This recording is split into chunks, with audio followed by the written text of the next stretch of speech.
sebelum saya menyampaikan firman Tuhan, saya ingin menyanyikan sebuah pujian bagi Tuhan dan untuk saudara dengarkan baik-baik.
Salam saudara pemirsa, sampai jumpa kembali dengan kami dalam program Berita Pengharapan.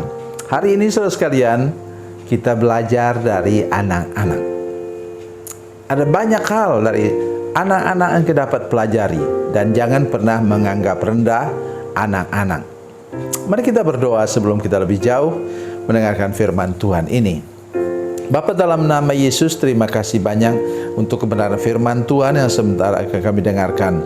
Kami berdoa supaya semua kami orang dewasa tidak pernah menganggap rendah anak-anak, dan kami perlu punya hati anak-anak sehingga kami dapat masuk ke dalam kerajaan surga.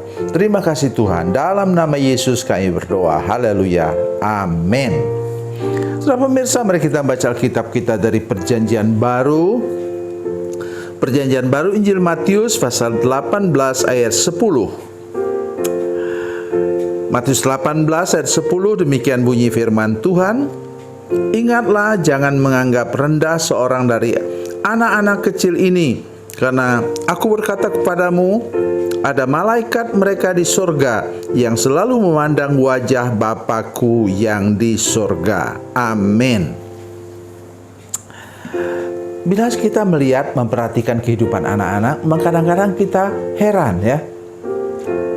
Nah, di sini baru tersingkap bahwa ada malaikat untuk anak-anak, khususnya untuk anak-anak.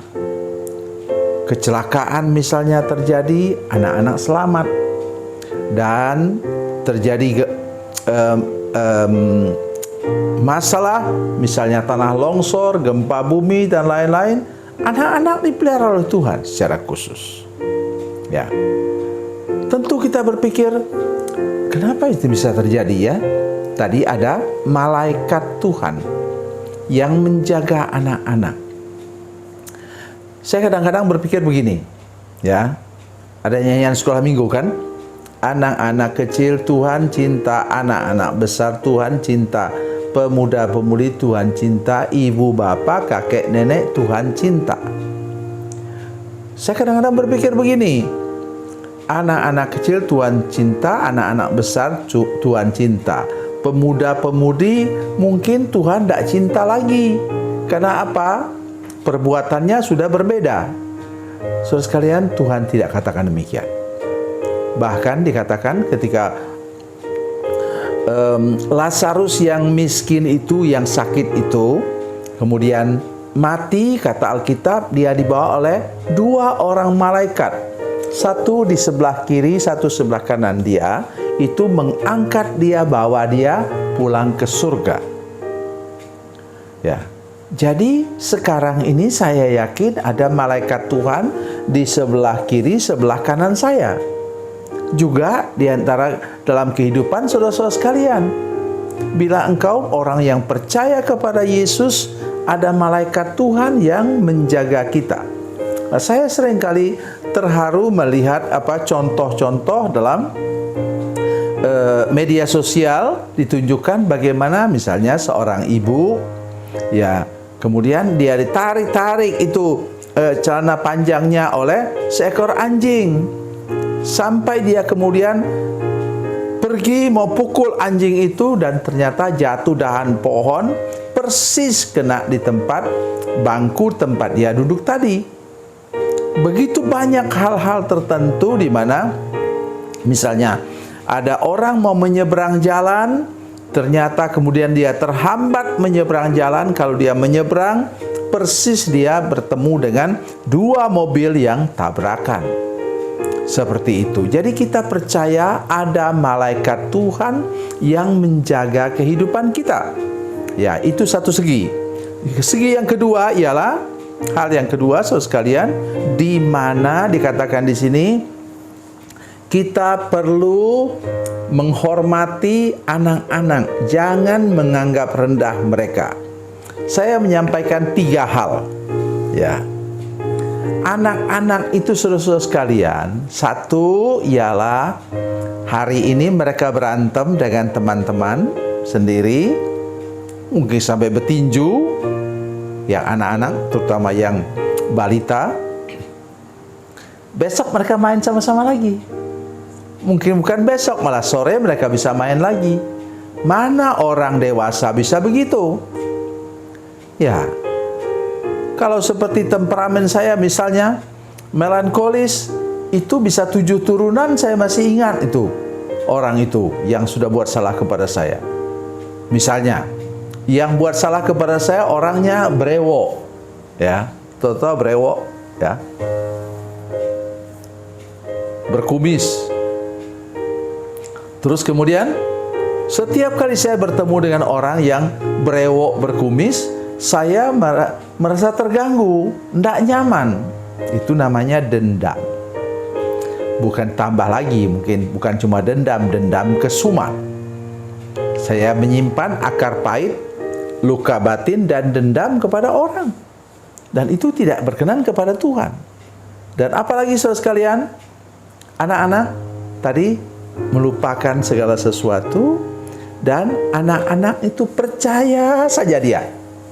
Misalnya, mana dia peduli mamanya ada uang atau tidak? Pokoknya kalau dia minta kue, ya mesti ada.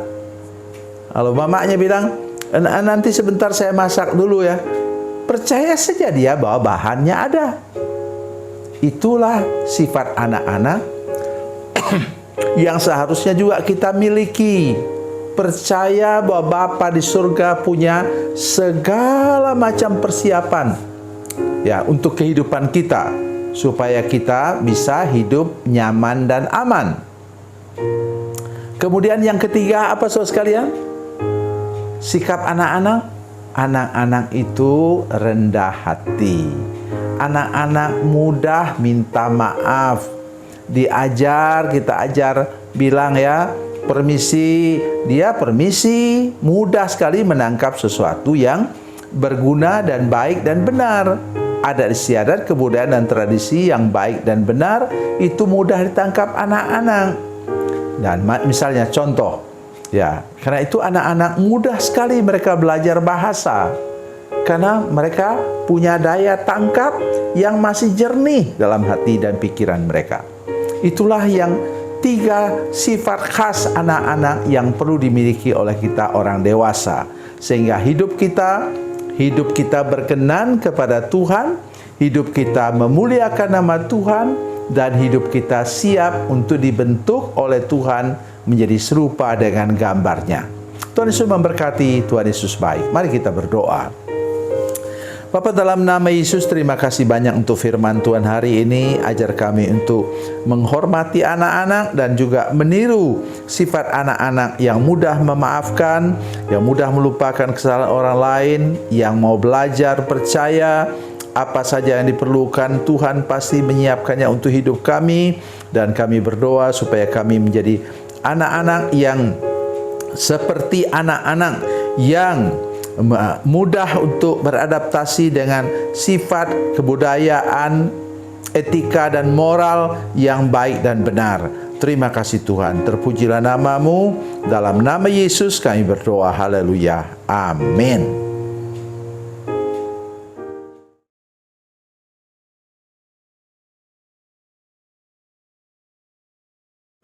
Salam saudara pemirsa, mengakhiri program ini saya mohon kepada saudara-saudara pemirsa sekalian untuk bila saudara menyaksikan program ini melalui channel YouTube, maka tekan subscribe dan bunyikan lonceng.